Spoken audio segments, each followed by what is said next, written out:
Hai sahabat Jari Plawices, bagaimana kabar permainan catur kalian? Kita upgrade lagi. Memang ada kalanya kita melakukan pengorbanan kecil.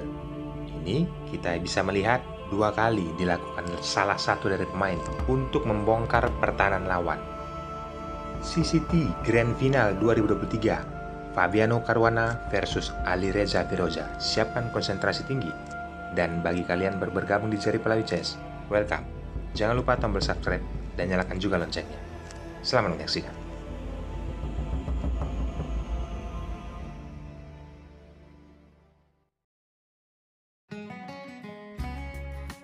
Fabiano Caruana memegang buah putih.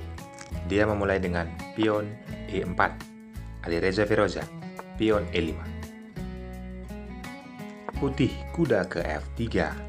Hitam kuda ke C6. Gajah ditempatkan ke C4. Setelah hitam menempatkan kuda ke F6, di sini terjadi pembukaan Italian game di papan. Bagaimana keseruannya teman-teman? Kita pelajari langkah rumusan. Masih terlihat putih, pion D3, dan hitam gajah C5. Setelah putih, rokade sayap raja, hitam, pion D6 membuka ruang bagi gajah petak putihnya. Fabiano Caruana, pion C3, hitam, rokade sayap raja kembali. Pion H dinaikkan 1 langkah, menghambat pergerakan gajah petak putih. Hitam, pion A6. Jelas teman-teman, untuk menurunkan gajahnya ke A7. Putih, pion A4, hitam, gajah A7. Benteng bergeser ke jalur E1, hitam, lagi-lagi juga menjaga pergerakan gajah petak hitam. Menaikkan pion H6. Pengembangan kuda ke D2 jelas terlihat. Manuver ke F1 yang nantinya ke G3 dan bertujuan ke F5. Kita pelajari langkah rumusan Italian game teman-teman. Hitam penempatan ke E8 bentengnya. Lalu putih pion B4. Gajah mengajak pertukaran. Fabiano Caruana menyambutnya. Di sini tidak dipukul dengan pion, tetapi disambut dengan benteng. Beginilah yang diperlihatkan kedua pemain untuk langkah rumusan Italian game teman-teman. Permainan berlanjut, putih gajah ke B2, hitam kuda ke H5. Mulai melancarkan aksinya. Putih kuda ke F1, hitam manuver kuda sangat cantik ke E7. Pion C dimainkan 1 langkah. Lihat teman-teman, sudah mulai agresif Alireza Firoza memainkan kuda ke G6. Pion G3 dimainkan putih. Coba kalian tebak, apa langkah brilian Alireza Firoza?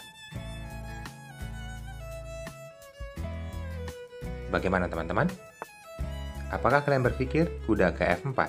Inilah yang dilakukan Alireza Firoza. Dan Fabiano Caruana menyambutnya. Karena apabila tidak dipukul dengan pion, maka kuda akan memukul pion yang ada di H3. Tempo skak dilakukan oleh hitam. Raja naik ke H2. Kuda kembali memakan pion. Ada ancaman skak yang dilakukan oleh benteng, maka dari itu putih menjaganya dengan kuda penempatan ke E3, hitam menteri ke D7. Coba kita berandai sebelum melakukan langkah aslinya. Mungkin ada langkah terbaik yang bisa diambil oleh hitam.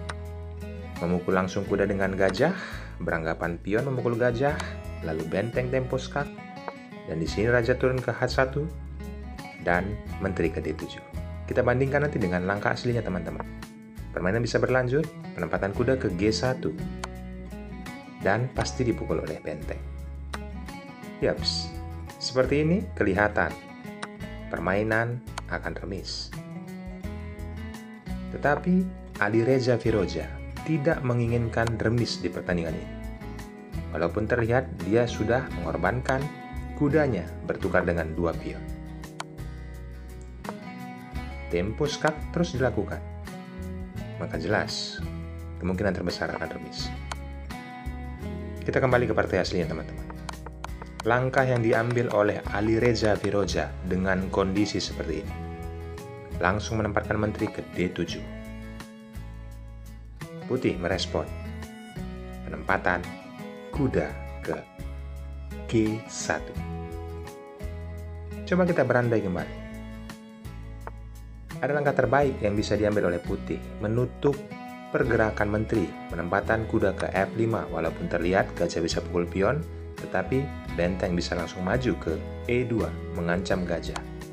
Mungkin berbahaya, tempo skak, tetapi raja bisa mundur ke H1. Hitam mengancam kuda, putih juga bisa mengancam kuda. Apabila hitam memukul kuda, putih juga akan memukul kuda. Benteng terancam. Di sini kondisinya putih masih aman, teman-teman. Kita lihat langkah aslinya yang diambil oleh Fabiano Caruana. Langsung mengantisipasi penempatan kuda ke G1.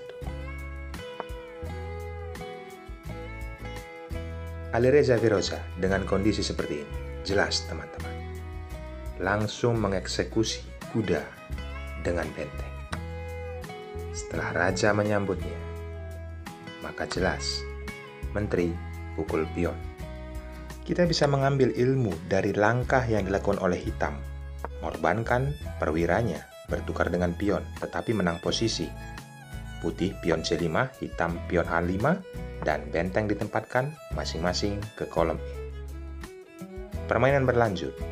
Langkah putih mengajak pertukaran menteri, tetapi kuda pukul benteng. Kuda dipukul oleh menteri. Minta bantuan kembali oleh benteng yang nantinya ditempatkan ke G6, ditutup oleh kuda, maka ada ancaman skakmat. Menteri ke F1. Pion dimainkan ke H4. Benteng ditempatkan ke C1 dan hitam mulai manuver, mencoba membuka gajahnya untuk diagonal menyerang raja putih. Terlihat di papan, teman-teman, hitam sangatlah unggul. Dengan kondisi raja telah naik ke H2, pion mengancam kuda, dan kali ini kuda mengancam menteri, tetapi ada skak bisa ke F4, raja mundur ke H1. Langkah berikutnya, tempo skak kembali, raja naik, dan kembali skak. Jelas, raja mundur. Hitam mengambil langkah inisiatif, memukul pion, dan dibalas dengan pion. Sebelum memukul pion, dia mengambil tempo skak kembali, penempatan menteri ke F3. Setelah raja naik, maka pion dipukul oleh gajah. Fabiano Caruana dengan kondisi seperti ini, penempatan menteri ke H1 sangat blunder. Karena apa, teman-teman? Jelas, hitam pukul pion, tempo skak. Dan di sini Fabiano Caruana menyerah. Karena apabila dilanjut, raja pukul pion, jelas skakmat tak terhindarkan.